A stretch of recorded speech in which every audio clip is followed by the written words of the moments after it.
لیکن المصنف ابن ابی شیبہ میں موجود ہے کہ حضرت ابو بکر اور عمر رضی اللہ تعالی عنہما علیہم السلام بعض اوقات استطاعت کے باوجود قربانی چھوڑ دیتے تھے کہ لوگ اسے فرض نہ سمجھ لیں۔ یہ مرزا جیلمی کی طرف سے اتنی بڑی کہانی اور گپ ہے کہ مرزا جیلمی یہ حوالہ ان الفاظ کے ساتھ مصنف ابن ابی شیبہ سے ثابت نہیں کر سکتا۔ حوالہ تو دے دیا اور یہ بھی کہہ دیا کہ استطاعت کے باوجود شیخین ابو بکر و عمر رضی اللہ تعالیٰ عنہما وہ قربانی نہیں کیا کرتے تھے۔ بھئی کہاں یہ حدیث لکھی ہوئی ہے؟ اس کا حوالہ پیش کرو، دکھاؤ۔ ویسے تم سکین دکھاتے ہو پورے جناب، وہ اس کے باقاعدہ تصویریں بنا دکھاتے ہو کہ یہ حدیث اس میں لکھی ہوئی ہے، اور پھر ان تصویریں میں کس قدر یہ ڈنڈی مارتا ہے وہ بھی اہل علم پر واضح ہے۔ یہ جو تم نے حدیث بیان کی ہے کہ مصنف ابن ابی شیبہ میں یہ حدیث موجود ہے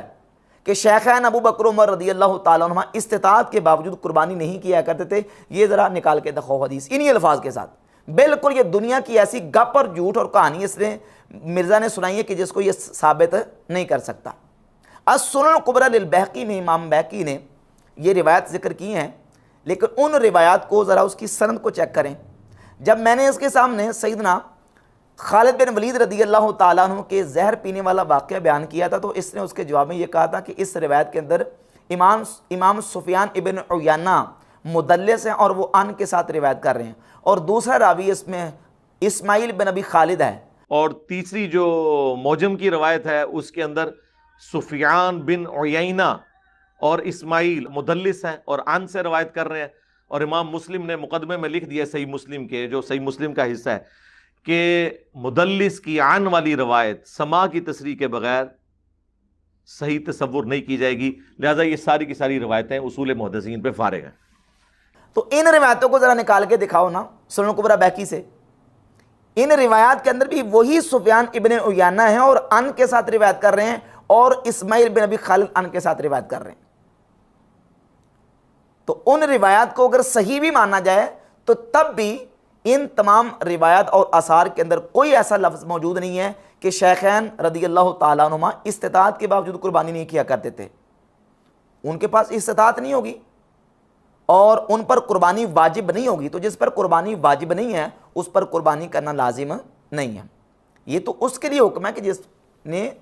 استطاعت پائی اور اس کے باوجود وہ قربانی نہیں کی۔ جو ہے نا اہل سنت اور اہل تشیع دونوں کے ہاں سوائے حنفیوں کے، مالکی، شافعی، حنبلی، اہل حدیث اور اہل تشیع سب کے نزدیک یہ سنت ہے، واجب نہیں ہے۔ دوسری کہانی مرزا نے یہ کروائی ہے قربانی کا مسئلہ بیان کرتے ہوئے کہ قربانی کرنا باقی تمام مکاتب فکر کے ہاں سنت ہے،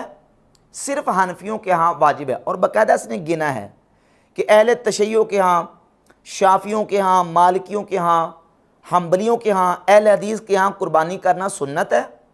صرف اور صرف حنفیوں کے ہاں قربانی کرنا واجب ہے۔ اب یہ جو مرزا نے بات کی ہے یہ کتنی بڑی کہانی ہے،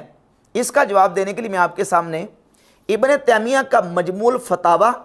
اس کی جلد نمبر 23 صفحہ نمبر 162 اور 163 سے حوالہ پیش کرتا ہوں۔ ابن تیمیہ نے یہ ساری بحث ذکر کی اور بحث ذکر کرنے کے بعد لکھا ہے صفحہ 162 پہ وَأَمَّا الْأُضْحِيَّةُ فَالْأَظْهَرُ وُجُوبُهَا أَيْضًا،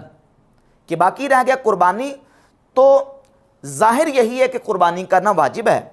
اور صفحہ 163 پہ لکھا ہے وَقَدْ خَرَجَ وُجُوبُهَا قَوْلًا فِي مذہب احمد، امام احمد ابن حنبل رحمۃ اللہ کا مذہب بھی یہی نکلتا ہے کہ قربانی واجب ہے، وَهُوَ قَوْلُ ابی حنیفہ، اور امام ابو حنیفہ کا بھی یہی قول ہے، وَأَحَدُ الْقَوْلَيْنِ فِي مذہب مالک، اور امام مالک رحمۃ اللہ کا جو مذہب ہے اس میں سے ایک قول یہی ہے، او ظاہر مذہب مالک، یا یہ کہ امام مالک رحمۃ اللہ کا جو ظاہر مذہب ہے وہ بھی قربانی کے وجوب ہی کا ہے۔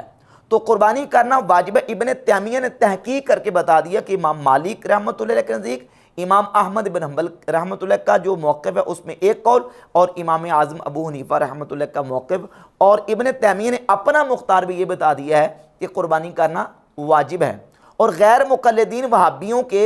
علماء کے باقاعدہ بیانات موجود ہیں کہ جس میں وہ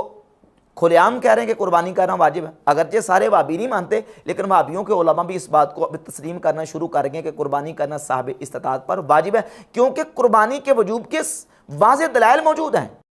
قربانی کرنا یہ استطاعت رکھنے والے مسلمان پر فرض، واجب اور ضروری ہے۔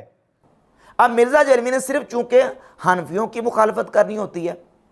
کہ کسی طریقے سے حنفیوں کا موقف جو ہے وہ صحیح ثابت نہ ہو جائے، تو اب اس کو جناب وہ دلائل کو تروڑ مروڑ کے اس نے پیش کرنے کی کوشش کی ہے، جبکہ بحمد تعالیٰ بالکل واضح قرآن و سنت سے اس پر دلائل موجود ہیں کہ قربانی صاحب استطاعت پر واجب ہے۔ سب سے پہلی دلیل قرآن مجید سے اللہ رب العزت نے سورہ کوثر میں ارشاد فرمایا فَصَلِّ لِرَبِّكَ وَانْحَرْ، پس اپنے رب کے لیے نماز پڑھیے اور قربانی کیجیے۔ وَانْحَرْ، انحر صیغہ امر ہے، اور اصول یہ ہے کہ مطلق الامر يدل على الوجوب عند عدم القرینۃ الصارفہ، جہاں مطلقاً امر آ جائے، حکم دیا جائے کسی کام کا، تو مطلقاً امر وجوب کا تقاضا کرتا ہے، وجوب پہ دلالت کرتا ہے، جبکہ قرینہ صارفہ موجود نہ ہو۔ قرینہ صارفہ اگر موجود نہیں ہے تو مطلقاً امر جہاں آئے گا وہ وجوب پر دلالت کرتا ہے، اور یہاں اس آیت میں صیغہ امر ہے، اور اس کے علاوہ قرآن مجید کے علاوہ احادیث طیبات بھی کتنی موجود ہیں جس میں صیغہ امر موجود ہے۔ مثلاً صحیح بخاری میں 5500 نمبر حدیث ہے، 5500، رسول اللہ صلی اللہ علیہ وآلہ وسلم نے فرمایا من ذبح قبل الصلاۃ فلیذبح مکانہ اخری، جو نماز عید پڑھنے سے پہلے قربانی کر لے اسے چاہیے، فلیذبح، یہ بھی صیغہ امر ہے، اسے چاہیے کہ وہ اس کی جگہ پہ دوسری قربانی کرے، دوسرا جانور ذبح کرے۔ یہ صیغہ امر نے بتا دیا کہ قربانی جو ہے وہ صرف محض سنت اور مستحب نہیں ہے، بلکہ قربانی کرنا صاحب استطاعت پر واجب ہے۔ سنن ابن ماجہ میں 3123 نمبر اور مستدرک حاکم میں 7727 نمبر حدیث ہے۔ امام حاکم نے، امام ذہبی نے اس کو صحیح قرار دیا، من وجد سعۃ فلم یضحی فلا یقربن مصلانا، اور دوسری حدیث میں لفظ یہ ہے من کان لہ سعہ، جس کے پاس وسعت ہو، گنجائش ہو، اور جو وسعت اور گنجائش پائے یعنی صاحب استطاعت ہو، اور اس کے باوجود وہ قربانی نہ کرے تو وہ ہماری عیدگاہ کے قریب نہ آئے۔ رسول اللہ صلی اللہ علیہ وآلہ وسلم نے استطاعت کے باوجود قربانی نہ کرنے والے کے بارے میں یہ وعید ارشاد فرمائی ہے کہ جو استطاعت کے باوجود قربانی نہیں کرتا وہ ہماری عیدگاہ کے قریب نہ آئے۔ سنن ابی داؤد میں امام ابو داؤد نے باب قائم کیا ہے، اور اس کا نام یہ ہے کہ باب ما جاء فی ایجاب الاضاحی، قربانیوں کے واجب ہونے کا بیان، اور قربانی کے واجب ہونے کا بیان اس کے تحت حدیث لے کے 2788 نمبر حدیث ہے کہ رسول اللہ صلی اللہ علیہ وآلہ وسلم نے فرمایا یا ایھا الناس ان علی کل اہل بیت فی کل عام اضحیہ و عطیہ، اے لوگو ہر گھر والوں پر سال میں ایک اضحیہ یعنی قربانی اور عطیرہ لازم ہے، لازم ہے ان پر کہ وہ یہ اس کو کریں۔ عطیرہ یہ شروع میں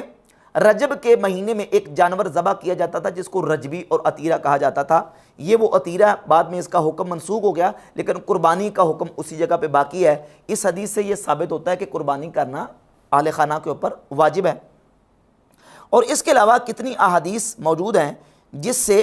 اس بات کی وضاحت ہوتی ہے کہ قربانی کرنا صاحب استطاعت پر واجب ہے، اور پھر جس انداز سے قربانی کے جانور کے اوصاف اہتمام کے ساتھ بیان کیے گئے کہ اس میں یہ عیب نہ ہو، یہ نہ ہو، یہ نہ ہو، یہ ساری چیزیں ڈیٹیل کے ساتھ بیان کرنا اس بات کا بالکل بین اور واضح ثبوت ہے کہ قربانی کرنا صاحب استطاعت پر واجب ہے۔ اگر محض مستحب یا صرف سنت ہوتا تو اس قدر اس کا اہتمام اور جانور کے اوصاف بیان نہ کیے جاتے۔